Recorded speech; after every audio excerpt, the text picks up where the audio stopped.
After the long darkness of the Age of Strife, the Emperor of Mankind turned his will toward unity. Humanity had fractured into warring realms, and he believed that only beneath a single banner could it survive the endless dangers that pressed in from every side. Chaos stirred in the shadows. Xeno's powers lurked among the stars, and even human nature itself was fragile and divided. When Terra was finally brought into compliance, his gaze lifted beyond that ancient world. New armies were raised, drawn in part from the warriors who had fought in the Unification Wars. From these foundations, he created the transhuman warriors of the Space Marine Legions, gene-wrought soldiers who would become the spear point of his Great Crusade. Beginning in the closing years of the 30th millennium, these legions carried the light of the imperial truth out into the void. World after world was brought beneath the authority of the Imperium of Man. Through compliance or conquest, humanity was gathered once more, and the long work of dominion across the Milky Way began. The origins of the Legion that would become the Death Guard reach back to the Unification Wars upon Terra. Among the earliest Space Marine forces raised, the 14th Legion drew heavily from the ancient warlike clans of Old Albia on the continent of Europa. These people were fierce and resilient, so well suited to induction that recruits from Albia also strengthened other legions, though none so thoroughly as the 14th. Old Albia had once rivaled the Emperor's own dominion. Its warlords and techno-barbarians had carved out power beneath the northern skies, even overthrowing the Pan-Pacific Empire of Narthun Doom. When the Emperor's Thunder Warriors marched against them, the Albians answered with steam-belching engines and heavily armored Ironside soldiers. Battle after battle ground on, neither side yielding easily. Rather than crush them utterly and inherit only ashes, the Emperor sought peace.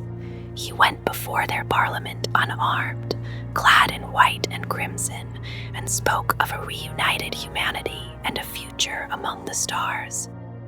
In time, the Albian warlords accepted his vision. They gave their secrets, their traditions, and most importantly, their sons, who would become some of the first Space Marines. 14th Legion adopted the stoic endurance of those Ironside forebears. As heavy infantry, they excelled in survival and attrition, holding ground against the fiercest fire and advancing in relentless waves when the time came to attack. Their armor remained gray and unadorned, yet the right gauntlet and shoulder were painted a deep crimson, the red right hand of the Emperor's justice. In the fading light of evening, they favored assault, striking as darkness gathered and confusion settled over their enemies. From this practice came the name Dusk Raiders, a title they embraced. They were relentless, yet they honored truces with human foes worthy of compliance. To mutant and alien, however, no mercy was shown. For many years, they fought without a Primarch to guide them, proud and self-reliant. When at last their father was found, that reunion would not bring simple joy, but a transformation that would leave the Dusk Raiders remade forever. When the infant Primarchs were scattered through the warp from the Emperor's hidden laboratory beneath the Himalayan mountains, one came to rest upon the world of Barbarus. It was a feral world wrapped in poisonous fog, where humanity survived only in sheltered valleys beneath the rule school of necromancer overlords. These overlords possessed strange psychic powers and commanded undead and mutant creations.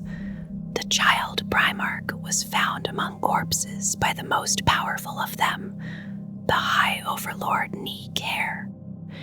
He named the boy Mortarion, the child of death, and raised him within a fortress set at the very limit of the toxins Mortarion could endure.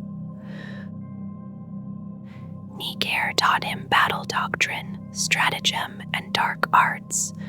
Mortarion learned quickly, his mind keen and hungry for knowledge. Yet his thoughts turned often to the suffering humans in the valleys, preyed upon and harvested by the overlords. Questions were asked that Necrons did not wish to answer.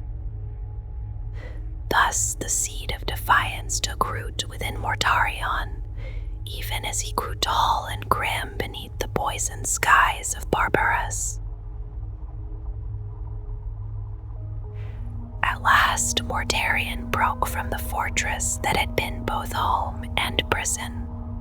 He chose action when a caravan of humans was dragged upward to serve in Necrons' experiments. Slaying the undead guards, he descended through the poisonous mists, guided by one he had saved, a young man named Kala's Typhon. In the valleys, he discovered that those who suffered were of his own kind. He swore to free them. Though the villagers were wary of the pale stranger from the heights, his strength soon proved itself. When mutant beasts attacked, Mortarion fought with a massive harvesting scythe, cutting through flesh and corruption alike. He pursued an overlord even into the deadly fog and slew him there. Slowly the valleys were fortified. Mortarion trained the people in war, formed the strongest into disciplined units, and oversaw the crafting of armor that allowed passage through the toxins. With each battle, the Death Guard, as they came to be known, adapted further. One by one, the mountain strongholds fell, until only the highest peak remained, where Necrons waited. Before the final assault, doubt touched Mortarion's heart. Necrons had been tyrant and teacher both, and hesitation stayed his hand. Returning to his people, he found them speaking of a benevolent stranger who promised salvation. Mortarion confronted this figure and declared that no outsider was needed to end Barbarus's last oppressor. The stranger offered a challenge. If Mortarion slew the High Overlord, he would depart. If not, Mortarion would swear fealty to him and the Imperium he represented. Driven by pride and a need to prove himself, Mortarion climbed alone. The air near Necrons' citadel was so toxic that his armor began to decay. He collapsed before the gates. As he faded, he saw Necrons approach to strike the final blow, and then the stranger intervened, slaying the Overlord with a single flaming thrust. When Mortarion awoke, he learned the stranger was the Emperor of Mankind, his true father. He bent the knee and was granted command of the 14th Legion. Yet the Emperor's intervention left a wound within him, for Mortarion had wished to claim that victory himself. In that unfulfilled desire lay the first shadow of resentment. Recovered but scarred, Mortarion stood before the warriors of the 14th Legion. Clad in robes and bearing his great black scythe, he named them anew. They would be the Death Guard, unbroken blades delivering justice across 1,000 worlds. The name Dusk Raiders faded from record, and his words were engraved upon the battle barge Reaper's Scythe. From then on, recruits came chiefly from Barbarus Galaz Typhon, once his lieutenant among the valleys, became first captain. The culture of the Legion shifted. Terran-born Astartes who remembered old Albia found themselves increasingly in the minority, and tensions grew as the Great Crusade drew toward its end. Before the first battle of the Horus Heresy at Istvan III, Mortarion judged that nearly a third of his legion might remain loyal to the Emperor. Many of these were Terrans, former Dusk Raiders such as Nathaniel Garrow, whose loyalty to the Emperor outweighed devotion to their Primarch. During the long decades of the Great Crusade, the Death Guard fought without rest. Their fleet moved from war zone to war zone, rarely pausing except to resupply before advancing again. They did not linger to build or govern. They destroyed methodically and without hesitation. Mortarion shaped them into adaptable infantry who relied upon durable weapons and stubborn endurance. They chose strong ground and ground their enemies down upon it, serving as an anvil for their allies or a bludgeon when required. Some of his brothers saw bluntness in these tactics, yet their record of victories spoke otherwise. Through toxin hardening and extreme tempering, the Legion's resilience grew.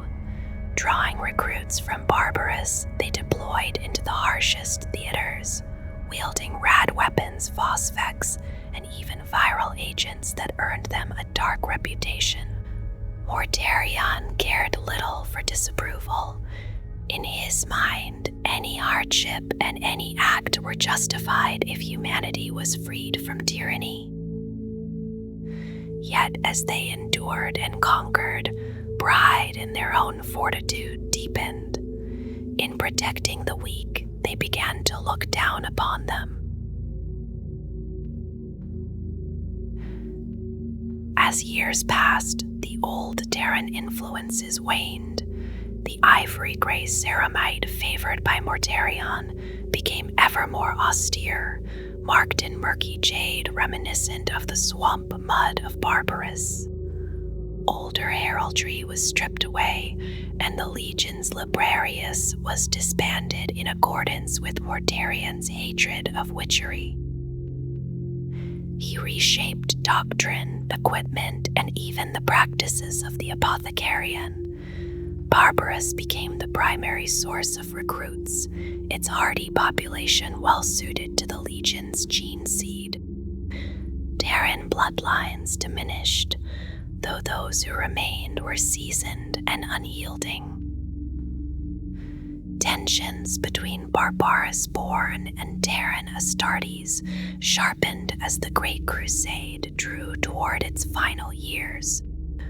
Once more, the division would become stark in the days before Istvan III, when loyalty to the Emperor and loyalty to Mortarion would part the Legion in blood. Mortarion's methods aligned well with those of Horus. The Death Guard would wear the enemy down, and the Luna Wolves would strike the decisive blow. Through such campaigns, Mortarion grew close to the War Master, more at ease with him than with most of his brothers, save perhaps Conrad Kersey. When Horus turned to chaos, Mortarion followed with little hesitation. First, Captain Kolas Typhon had long hidden allegiance to the ruinous powers and steered the Legion further toward damnation. On Istvan III, Mortarion consigned the suspected loyalists to destruction. Those who survived were purged, and the Death Guard fought beside the traitors at the drop site massacre on Istvan V. As the Death Guard made for Terra, their fleet was trapped in the Imperium by the machinations of Kalas Typhon. He had learned forbidden truths from the Word-bearers and from Erebus, and in secret had pledged himself to Nurgle. The navigators were slain, and Mortarion was left to rely upon Typhon's hidden psychic gift. In the warp, the fleet stagnated. Nurgle's corruption seeped into hull and flesh alike. The destroyer plague took hold, and Nurgle's rot followed. Flesh swelled and split, armor fused with diseased bodies, and demon flies filled the choking air. The Legion's resilience became a curse, for they could not die. Typhon was transformed most of all, becoming Typhus, host of the Destroyer Hive. Mortarion, unable to bear the torment of his sons, offered their souls for release. Nurgle answered. When the fleet emerged, the Death Guard were no longer Imperial champions, but plague marines, bloated and foul, servants of decay. Mortarion himself was remade, set upon the path of demonhood, and made Nurgle's Prince of Decay.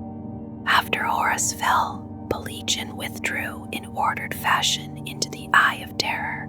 Mortarion claimed the Plague Planet as his domain, shaping it into a realm of poison and misery, a dark echo of Barbarus.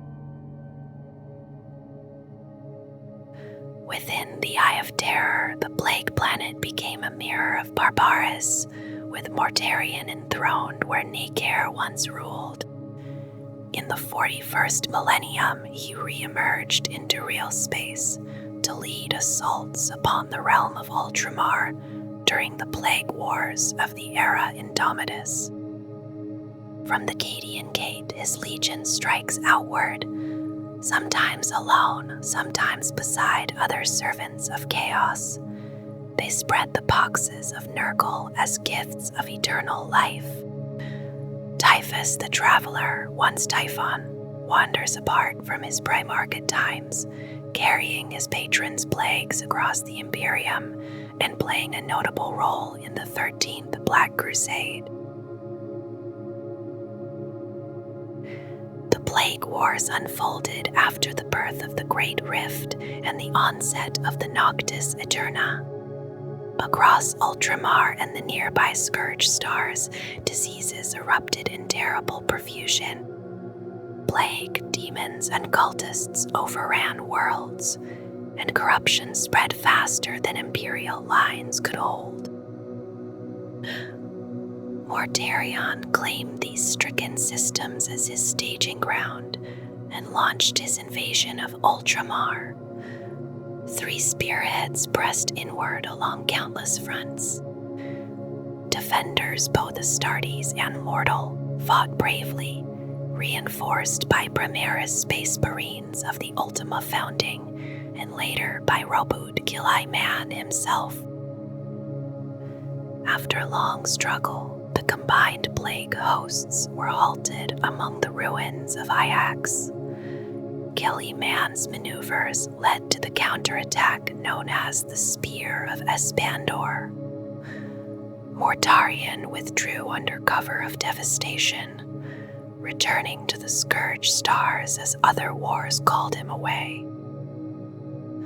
Ultramar began to rebuild, yet the conflict waxes and wanes still. The shadow of Nurgle lingers, and the Death Guard remain ever ready to spread their chosen gifts once more. The Chaos Space Marines of the Death Guard are often seen clad in the antique Mark III iron pattern of power armor.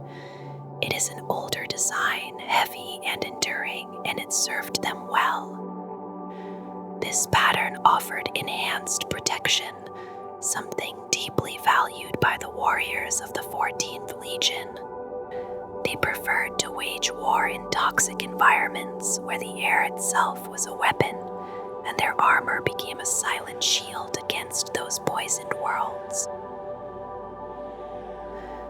In the earliest days, when they were known as the Dusk Raiders, their armor bore the unpainted tone of storm gray. Across the right vambrace, the gauntlet and the shoulder plate, and sometimes both shoulders, a deep crimson was laid, the color of drying blood. This marked them as the red right hand of the Emperor's justice, a symbol carried into battle at the fall of night. When Mortarion took command and the Legion became the Death Guard, their appearance shifted. Ivory gray ceramite replaced the earlier tones, left largely unpainted, touched only by muted jade markings. With this reorganization came the quiet tradition of vertical helmet stripes, a sign of seniority and tactical command that grew into a mark of veterancy. Even damage taken in war was not always repaired. If it did not hinder the armor's function, it remained, carried with pride as a mark of honor.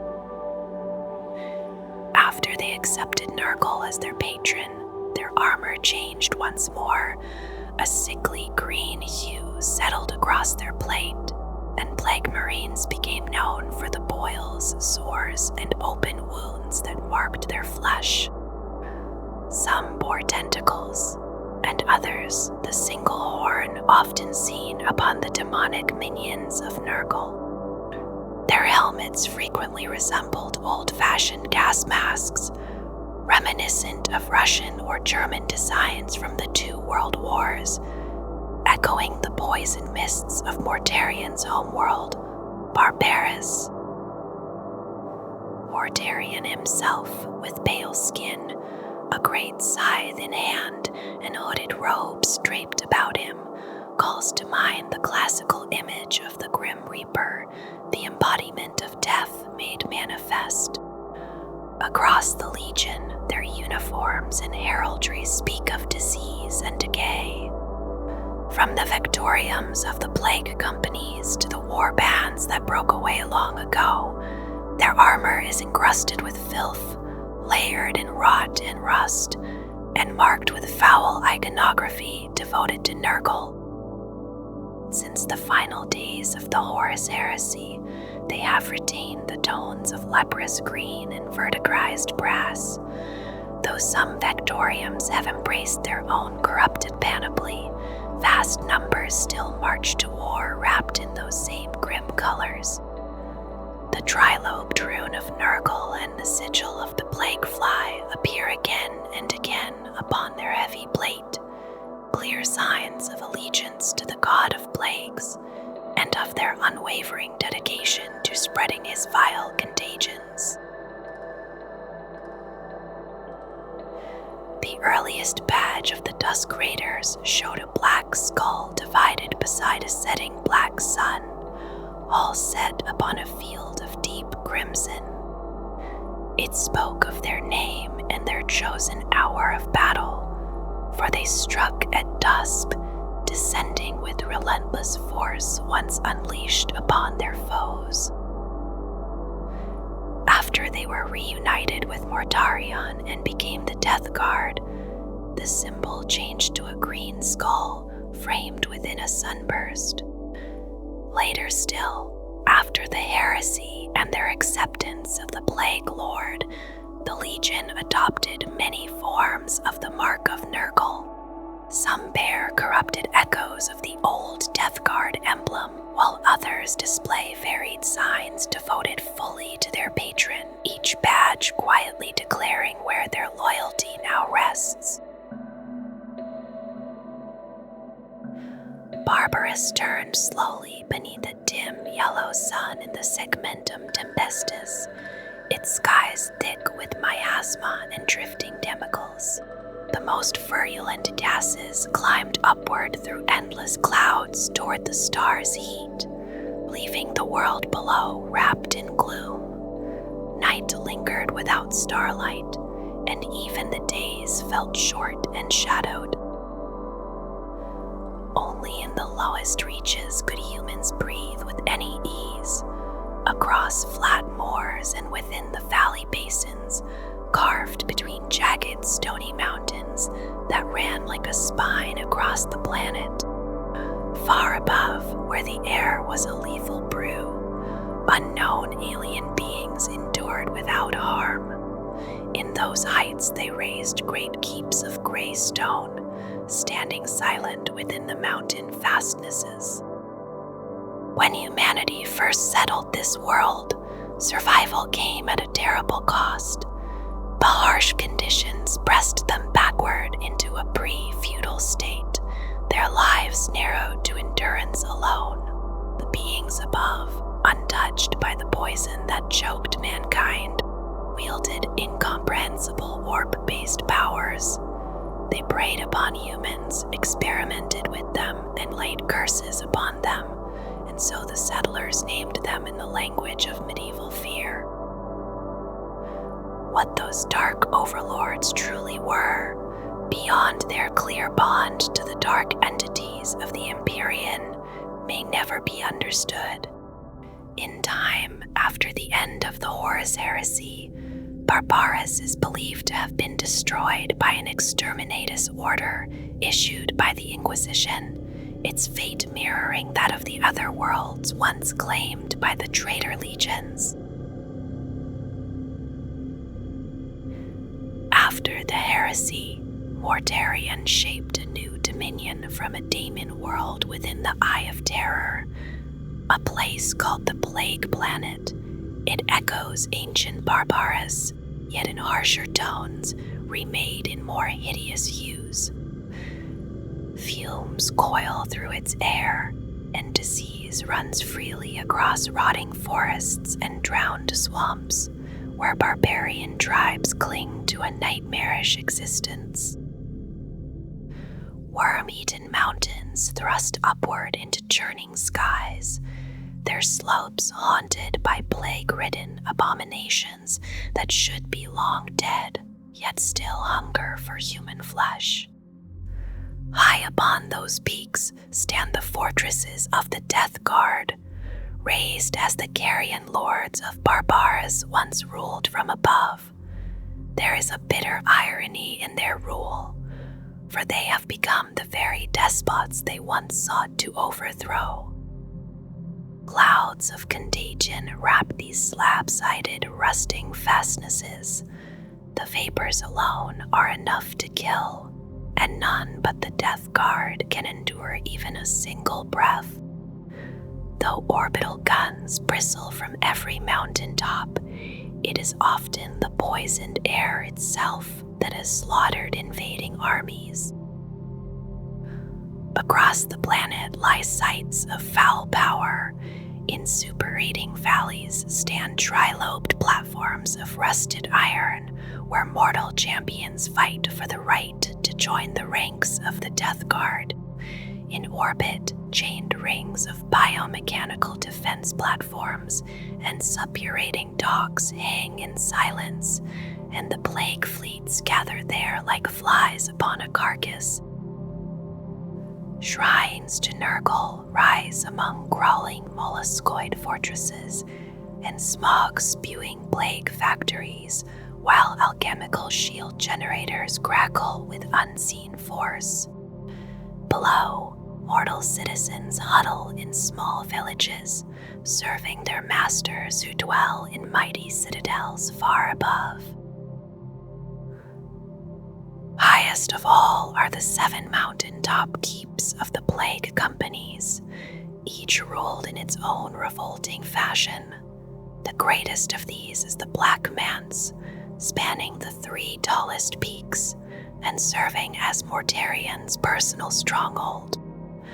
Within its dungeons and laboratories, horrors of the darkest kind are hidden away, far from the feeble light of any distant star. Within the moldering libraries of the Black Manse upon the Plague Planet, Mortarion gathers endless treatises and forbidden tomes. Works of numerology and cryptoscience rest beside abhorrent scripture and arcane conjuring, stacked in silence beneath the weight of rot and dust. Among them lie the 7 books of woe, their covers slick with filth, their pages giving off a low, corpse-like moan when turned.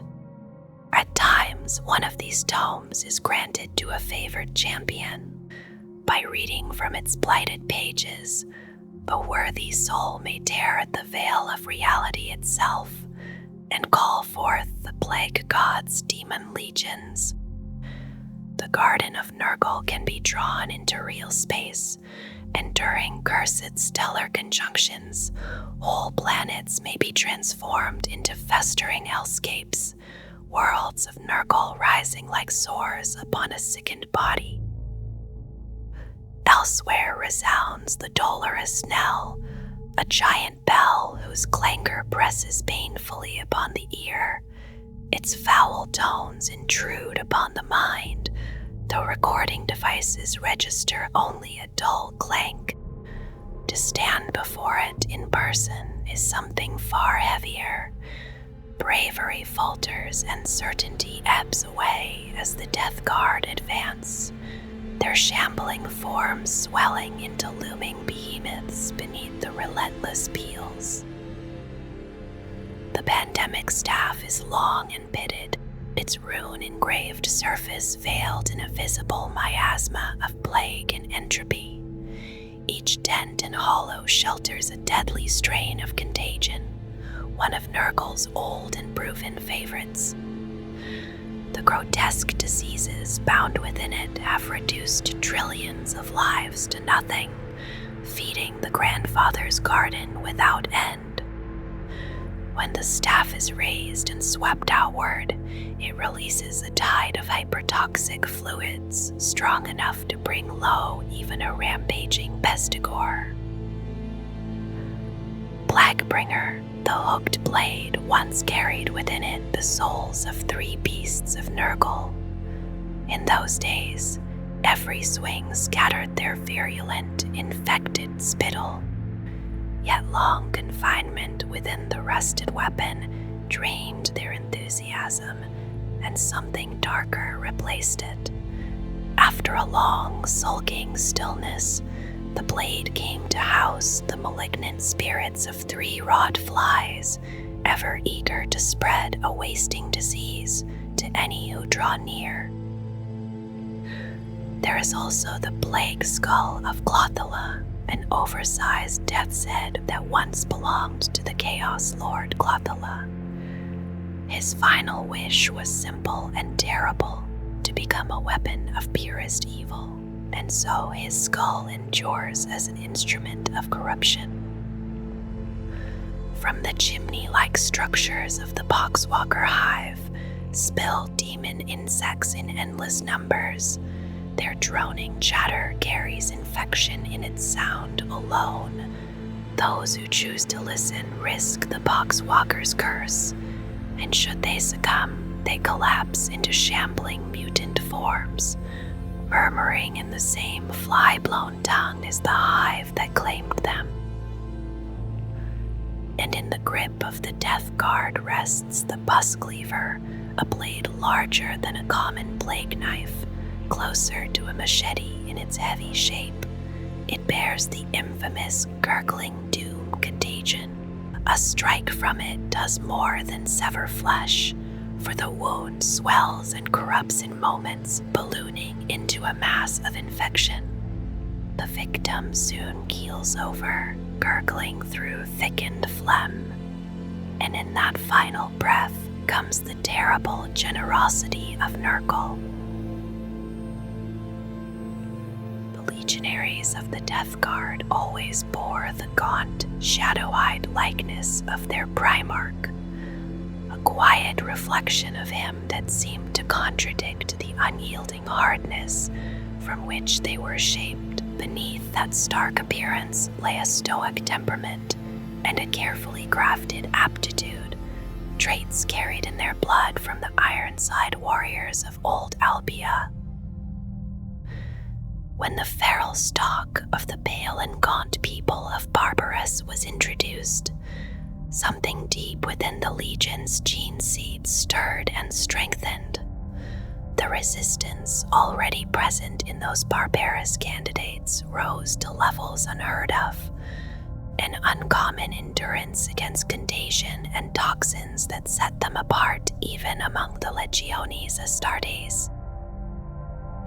Yet the contagion that would later lead to their damnation did not leave them unchanged. It corrupted them in body as surely as in spirit. The once gaunt warriors became swollen and distended. As plague marines, they stand bloated and seeping, like an infected abscess brought to life, their armor and flesh covered in boils and sores, their wounds weeping encrusted with brown and green filth. Nurgle does not lavish mutation upon them as freely as the other powers. Such capricious change belongs to his antithesis, Cinch. Still, at times he will alter the countenance of a Death Guard aspirant, gifting a tentacle where none stood before, or reshaping a head into the facet-eyed form of an insect, or into some other hideously repulsive shape that speaks quietly of decay without end. Before the Heresy, when the warriors of the 14th Legion advanced into battle, their voices carried across the field. They would cry out for Terra and Mortarion. As they entered the fray, a declaration of loyalty and of purpose spoken without hesitation. Within the 7th Great Company, there was another call, one spoken with particular pride. "Count the 7," they would shout, a phrase that bound them together as they moved forward beneath the weight of war. After their fall, that sound faded. The Death Guard no longer raise a rallying cry when they approach. They believe that death, like plague and pestilence, should arrive in silence. They see themselves as pestilence and pox, as famine and blight, as contagion and cancer. And like all such things, they are most terrible when they come without word or warning, when the silence itself carries the promise of what is to follow. Before the outbreak of the Horus Heresy, the beliefs of the Death Guard reflected the spirit of their Primarch. At the center of their thinking was a quiet but unbreakable conviction that mankind should live free of oppression and terror. Freedom, they believed, could only be secured by destroying those who would shackle and devour humanity. They accepted that the future of mankind would not be won gently. It would demand endurance through hardship, no matter how terrible. Any cost could be justified if it meant liberation. In this way, suffering was not something to avoid, but something to endure and overcome. Their faith in inner strength and iron will shaped them deeply, yet that same resolve grew into pride, and pride hardened into arrogance. They looked upon those they deemed inferior with open contempt. When Nurgle's rot brought them low during their long entrapment in the warp before the siege of Terra, that pride was exposed for what it was. Their belief in their own strength and their disdain for weakness stood naked before the plague. The surrender of the Plague Marines to Nurgle left behind something darker. Beneath the rot and corruption lay a depth of self-hatred and despair. That despair now fuels a single consuming desire: to infect the strong, to slay the weak, and to drag all life into decay. In their eyes, Their own fall would seem less shameful if the rest of the galaxy were brought down into the same ruin and sorrow. When Mortarion came to the 14th Legion in the later days of the Great Crusade, his presence altered them. Traits that had long existed within the Dusk Raiders were drawn out and sharpened to new extremes, while other aspects of their nature fell away, as though shed like old skin. He possessed a keen intelligence and favored simplicity and efficiency in all things. Among those of barbarous blood, who saw him as little less than a near divine savior, he inspired a loyalty that burned fiercely. That devotion spread through the Legion, forming a bond to their Primarch that few others could match. By the time of the Istvan III atrocity, most of the Legion carried barbarian blood. Their loyalty rested first with Mortarion, then with their Legion, and only after that with Horus. When the moment came, many were willing to cast aside their oaths to the Emperor of mankind and follow their grim Primarch. That choice sealed the fate of the 14th Legion and led them toward their doom. When Mortarion reshaped the Legion, he divided it into 7 great companies. The number 7 carried a quiet weight of ritual and occult meaning, both to him and to the culture of Barbarus, the blighted world he called home. Each company was intended to hold 70,000 Space Marines. In theory, this would have brought the Legion to a strength of 490,000 Astartes, yet such numbers were never reached. Attrition, constant bloodshed, and the limits of time and imperial resources stood in the way. Still, the number endured as a symbol of ambition. Even unrealized, it spoke of the scale Mortarion envisioned for his Legion. The Death Guard cared little for symbols of rank, except where clarity on the battlefield demanded it. Medals and tokens of honor meant nothing to them. Deeds did not require decoration. What they did respect were the scars of battle etched upon their armor, a blade's cut, a bullet's impact, or the corrosive stain of a toxic environment that none but they could survive. These were marks worth bearing. As long as the armor's integrity remained intact, such damage was left untouched. It became a quiet declaration that there was no hardship they could not endure. Over time, these scars deepened the Legion's sinister appearance and shaped their growing reputation among fellow Astartes during the Great Crusade. At times, Mortarion would single out a battle brother and offer him a rare honor: to share a drink at his side. It was said that no toxin was too strong and no poison too powerful for a Death Guard to endure. From their earliest days as neophyte Astartes, they hardened themselves through relentless exposure to chemical agents, contaminants, viral strains, and venoms of many kinds. They learned to resist them all. Yet when dark liquids were mixed in bowls and poured into a pair of ornate goblets, even a chosen warrior might feel his senses recoil. The implanted neuroglottis and preomner organs would rebel at the mere scent of the brew. Still, refusal would be seen as weakness. The distillate often contained agent magenta nerve bane, sword beetle venom, and other compounds less easily named.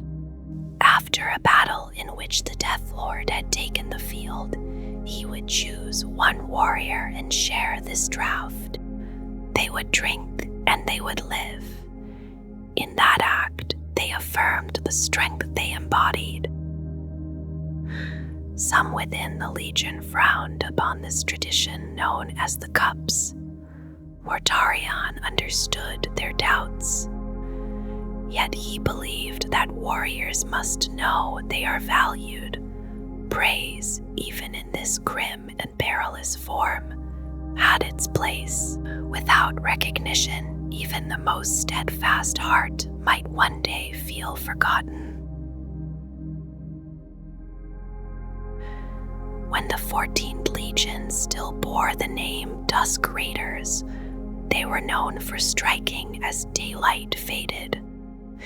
They advanced at nightfall, their power armor left in unpainted slate gray, while the right arm and sometimes a shoulder blade shone in crimson.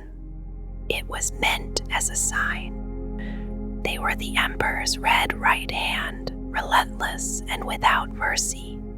Many who faced them chose to cast aside their weapons as the sun slipped beneath the horizon, rather than stand against what approached in the dark.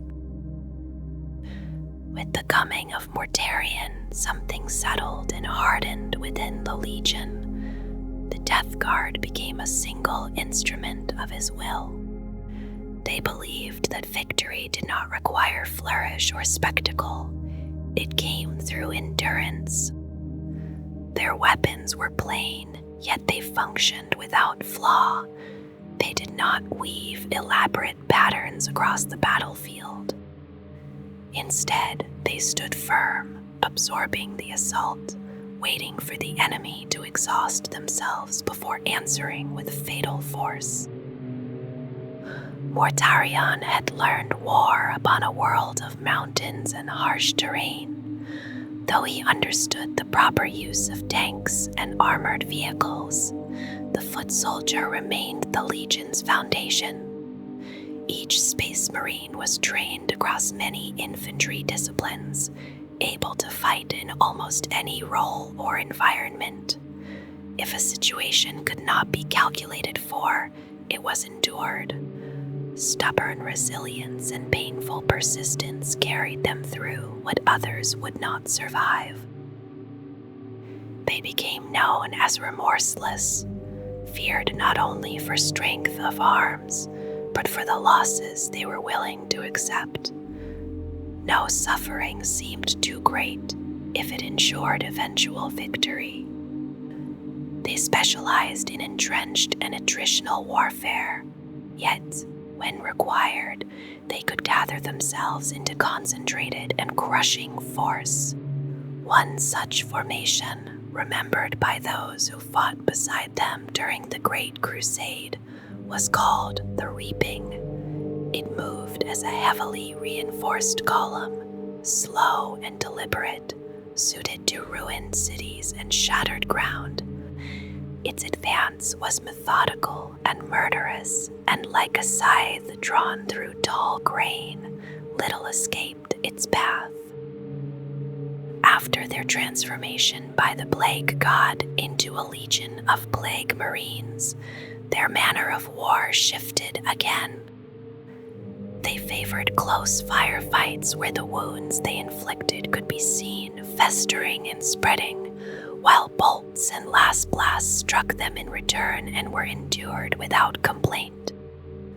Their decaying minds were dulled to agony.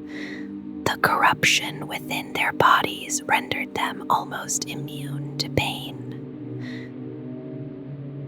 When the enemy closed the distance, they reached for blight grenades. The toxins within these weapons ate through armor and thickened the air with choking clouds of pathogenic spores. Some of the most virulent and flamboyant grenades were fashioned from the severed, decaying heads of fallen foes. A final reminder that nothing given to the Death Guard was ever truly wasted. Under Mortarion's command, the Death Guard came to be closely associated with alchemical and radiation weaponry. More than any other legion, they embraced such duels, and this deepened the unease of their battle brothers among the Legiones Astartes. Toxic gas drifted across battlefields at their behest. Burning phosphex consumed what it touched. Contaminated rad shells left lingering death in their wake. For some, such methods challenged the idea of honor. For the Death Guard, they did not. Mortarion himself mastered these instruments of devastation. He studied the most horrific arts of war and felt no hesitation in using them against any foe that threatened humanity. Their inherent resilience to toxins and poisons allowed them to enter war zones others could not endure. Worlds scarred by atomic, biological, or chemical catastrophe became their hunting grounds. Where conditions were hellish and lethal, they advanced and excelled. The Great Crusade had been launched to conquer worlds, not to destroy them unless there was no alternative. Yet in lands already hopelessly contaminated and unfit for human life, the usual restrictions upon such weapons often fell away. In those silent and poisoned places, the Death Guard continued their work, untroubled by the air they breathed or the ruin beneath their boots. Before they were reunited with their Primarch, the warriors once known as the Dusk Raiders followed closely the patterns laid down by the Imperial Officio Militaris. Their legion was built around a simple and enduring belief. Each Space Marine should be equipped well enough to endure any foe, and to fight on without resupply or support for as long as necessary. That belief shaped everything. Independence and certainty defined their way of war. They were recorded as capable in many forms of warfare, yet there was always a quiet preference for heavy assault and grinding attrition. Close-ranged weapons were favored. Infantry formed the backbone of their strength, while heavily armed support squads provided the bulk of their firepower. In time, Terminators and Dreadnoughts would reinforce these formations, driving forward as assault spearheads when needed. When Mortarion took command, the Legion changed. At heart, he was an infantryman, and he sought to perfect the idea of the tireless warrior on foot. In his vision, a Death Guard Astartes could go anywhere, fight on any ground, and prevail through resilience and relentless aggression. Squad formations were no longer rigid. They formed and reformed as the moment required. Each legionary was trained to fulfill any infantry role, serving as a tactical marine in one battle and as a heavy weapons specialist in the next, while only the most technical occupations remained fixed in purpose. Their weapons reflected this practicality. Bolter, Melta, and Flamer became a trinity that kept supplies simple and effective. Other arms were used only when truly necessary. Every warrior carried a close combat blade, whether a trench dagger, a warsith, or the heavy kukra of Barbarus, forged from dense black ceram steel. These tools were not ornaments. They were efficient and brutal, and they became a hallmark of the Legion. Throughout the Great Crusade, the Death Guard continued to rely almost entirely on infantry. Heavy formations proved especially suited to clearing space hulks and breaking fortifications from within. Though they fielded armor and transports, these never held primacy in Doctrine. Dedicated siege units such as the Vindicator appeared in notable numbers, alongside Fellblade super heavy tanks and Land Raider Spartans in mass warfare. In hindsight, it was telling that many of the Legion's war machine crews were still of Terran blood by the time of the Horus Heresy, while the heaviest infantry, particularly the corps of Terminator-equipped shock troops, were drawn from Barbarus. Unlike other legions often scattered across distant campaigns, the Death Guard fought as a single, united force. When they came to the Istvan system with nearly their full strength, records speak of approximately 95,000 Space Marines, 70 capital ships, and perhaps 3 times as many smaller escort and assault craft. After the bitter fighting on Istvan III, the Legion had suffered over 25,000 casualties. Armored divisions were heavily diminished, and though some vehicles were recovered, little time was given to restore them fully. Yet the drop site massacre that followed favored their methods. Attritional warfare and close order infantry suited them well. They deployed into trenches and bunkers prepared with skill, protected from bombardment and concealing their numbers. Mortarion reshaped the Legion into 7 great companies of greater size than standard structures allowed. Obedience was absolute. Command flowed seamlessly, each warrior an extension of the will above him, until all were instruments of Mortarion himself.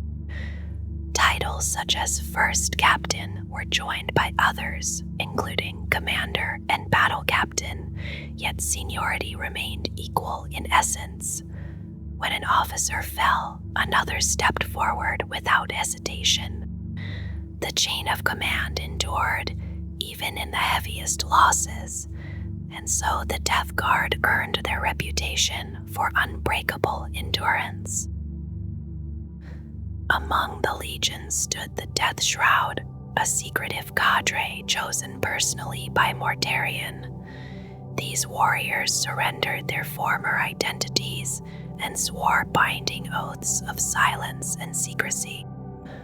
To the wider legion, they were listed as slain, their faces forever hidden behind enclosed helms or hoods. Their names were known only to Mortarion, even in death. Clad in artificer-crafted Terminator armor and bearing large scythes known as Man Reapers, they remained within 49 paces of their Primarch. 2 would stand openly at his side, while others might linger unseen. In battle, they moved with dreadful inevitability, advancing without haste, yet without pause. The Grave Wardens began as the Terminators of Kala's Typhon's company aboard the battleship Terminus Est. Over time, the name came to represent those equipped with alchemical weapons unique to the Legion. Phosphex, Kull Gene Gas, and Vascotox were unleashed by warriors encased in modified tactical dreadnought armor, bringing lingering and terrible deaths wherever they advanced. Destroyer squads carried prescribed weapons with the Emperor's license, rad munitions and alchemical horrors used to crack the hardest defenses. From among them came the Mortis Poisoners, specialists of chemical warfare often deployed within confined void ships or hive cities. Their service was perilous, exposure to their own weapons a slow and certain doom. Assignment to their ranks could be punishment, yet some embraced the role willingly. Losses within the Legion were high during the Great Crusade. Only the World Eaters and Iron Warriors were sometimes recorded as spending more lives in conquest. Barbarus became a factory of recruits, its feral population well suited to the transformation into Astartes. Mortarion preferred bloodstock from his homeworld, though necessity sometimes forced him to relent.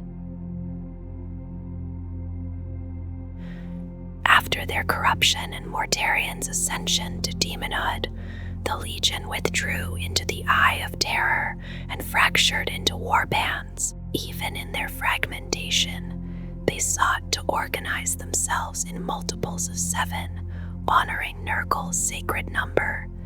Vehicles left unmaintained endured through demonic possession or the ministrations of Nurglings. When Mortarion returned to active leadership following the opening of the Great Rift, a more formal structure emerged. In the era Indomitus, the Death Guard became one of the most ordered of the surviving traitor legions. 7 plague companies formed the core of this renewed legion, each numbering thousands and dwarfing most loyalist chapters. Each plague company divided into 7 sepsis cohorts, each of around 700 plague marines supported by auxiliaries, armor, and daemon engines. These were further broken into maledictums, and then into colonies composed of 7 squads of 7 warriors. The first colony often consisted of Blightlord Terminators. Though theory suggested unity, in practice the Legion remained scattered across countless war zones. These war bands, known as Victoriums, varied widely yet bore the mark of their origins. Within the Legion, Death Guard lords rose through deeds of destruction and endurance. Mortarion guided them firmly, ensuring they chose paths that suited their strengths and remained aligned with infantry-based doctrine. The mantles of corruption marked these paths. Some became Lords of Contagion, clad in cataphracti armor and wielding towering axes or scythes, favoring direct and brutal assault. Others took the path of boxes, spreading miasmas and eroding foes slowly. Lords of Virulence mastered bombardment, their firepower falling like infection upon their enemies. The Death Shroud served as Mortarion's dark emissaries, towering in corrupted Terminator armor, their man-reapers sweeping through foes. Blightlord Terminators advanced relentlessly, bound to mutated suits and armed with combi weapons and plague spewers. Noxious Blightbringers tolled rusted bells, whose peals carried dismay across battlefield and warp alike. Sorcerers of the Legion called down Nurgle's repugnant blessings, while malignant plague casters became living conduits for toxic miasmas. Tallymen counted the Sacred 7 amid battle's chaos, their tallies invoking empiric favor. Biologus putrefiers tested plague badges in the thick of combat, their oculobes perceiving the spread of infection with unsettling clarity. Plague surgeons drifted through battle like grim specters, once healers, now incubators of disease. Their touch infected, their breath carried spores, and their sensors filled the air with contagion. Plague Marines formed the Legion's core. Bloated and corrupted, they were immune to pain and terrible to behold. From their ranks rose foul Blightspawn, whose degeneration reflected their cruel delight in suffering. Cults of Nurgle spread across afflicted worlds, ready to rise when the Death Guard arrived. Demon princes of Nurgle lumbered forward, near invulnerable and swollen with warp power. Plague bearers trudged in ranks, their plague swords rusting flesh and metal alike, while Nurglings swarmed in mischievous tides. Beasts of Nurgle bounded with lethal affection, and plague drones struck from above atop monstrous rot flies. Poxwalkers were once victims of the walking pox, trapped within their own reanimated corpses, staggering toward the living with rictus grins. Some Astartes offered themselves to demonic possession, becoming possessed reshaped by Nurgle's servants. Others devolved into chaos spawn, their forms twisted beyond recognition. Heavy armor still rumbled across battlefields. Though once Terran crews were destroyed on Istvan, new tanks were stolen and forged anew. Mortally wounded champions were sealed within hellbrutes, biomechanical prisons that drove many to madness. Fetid bloat drones drifted overhead, spewing toxic slime across the foe. Myphitic blight haulers advanced on articulated tracks, providing heavy fire where needed. Plague burst crawlers ground forward with ram blades and parabolic mortars perfected by Mortarion's spite. Defilers clattered on piston-driven legs, their creation tied to Abaddon and dark hexamechanic lore. Land raiders served as mighty transports, rare and prized among the Legion. Predators offered mobile fire support, though crews were often fused into their resentful hulls. Across the Plague Planet and the Scourge Stars, Daemon Engine Manufacturia worked without rest, guided by warpsmiths and the Dark Mechanicum. Rhinos carried squads through fire and ruin, their rusted hulls strengthened by Nurgle's blessings. Alongside tanks and Daemon engines came fallen Astra Militarum regiments, Bane blades and storm swords daubed in heretical markings. Corrupted knights strode beside them, some fallen free blades seeking dark patronage. Even traitor titans, from swift warhounds to towering warlords, could alter the fate of campaigns. The Dark Mechanicum forged engines of flesh and metal, powered by soul furnaces and guided by forbidden lore. The members of the Death Guard are known as Plague Marines, immune to pain through their many diseases. Though not all Plague Marines belong to the Legion, those under Mortarion master attrition as a way of war. Infantry remains their strength. Without reliance on fast assault vehicles or heavy weapons, they favor melta-guns and plasma guns where others might field heavier arms. A warband can fight effectively without armor or demons, sustained by bolter fire and steadfast resolve. Many still wear the Mark III iron pattern armor favored during the Great Crusade, valued for durability and ease of modification. Their suits, corroded and breached, often bear open vent reactor backpacks and blasphemous iconography stretched to contain their grotesque forms. Among their wargear is Nurgle's Rot, a psychic plague unleashed upon the unarmored. Blight grenades fashioned from severed heads burst with acidic vapor and pathogens. Man Reapers, large scythes borne by champions such as Typhus the Traveler, cut through foes with corrosive poison. The Plague Knife, once a trench dagger, now spreads Father Nurgle's blessings with every wound, and within Typhus dwells the Destroyer Hive, a vast swarm of plague flies that blot out the air and carry contagion wherever he walks. The Death Guard have endured with a cohesion that many other traitor legions could not maintain, and their fleets endure with them. These plague fleets drift through the void in grim persistence, vast and organized, composed of ancient battleships from the days of the Heresy, stolen Imperial warships, and even space hulks drawn from the tides of the warp. It is the warriors of the 6th Plague Company, known as the Ferrymen, who master these vessels. They garrison them patiently and seek out new ships to claim, adding each prize to the rotting armada that serves Mortarion's sons.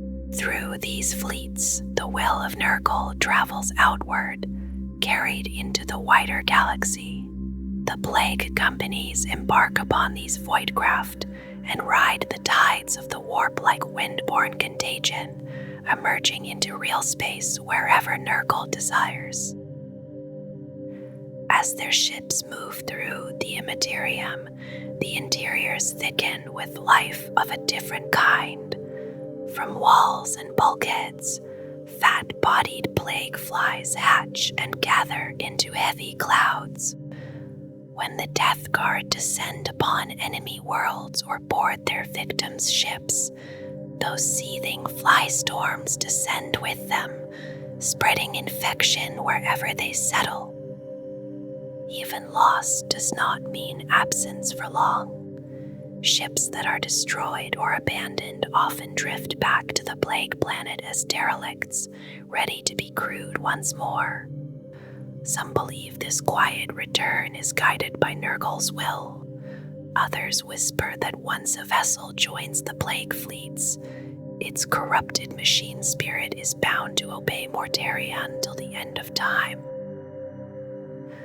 Though not as numerous as the dedicated war fleets of certain legions, including the Imperial Fists, the Sons of Horus, and the Dark Angels, the Death Guard long possessed a remarkable share of heavy capital ships. Many were immense and powerful, and some were unique relics from the lost Dark Age of technology. Their names had already passed into legend before the Great Betrayal, and long afterward they would remain spoken in infamy. They began as the Dusk Raiders, unyielding sons of old Albia, forged to endure where others would falter. Under Mortarion, they became something harsher still, shaped by resentment, by pride, and by a belief that any hardship was worth the price of victory. In seeking to free humanity from tyrants, they bound themselves to a darker master. Trapped in the warp, broken by plague, and remade in decay, they emerged no longer as the Emperor's unbroken blades, but as living vessels of corruption. Their resilience, once their greatest strength, became the chain that held them fast to Nurgle's embrace. Now they march still from the Plague Planet and through the Cadian Gate, carrying with them the memory of what they were and the reality of what they have become. In their slow, relentless advance lies the echo of old vows, twisted but never forgotten, as the Death Guard continue their endless war beneath a sky forever dimmed by rot and ruin.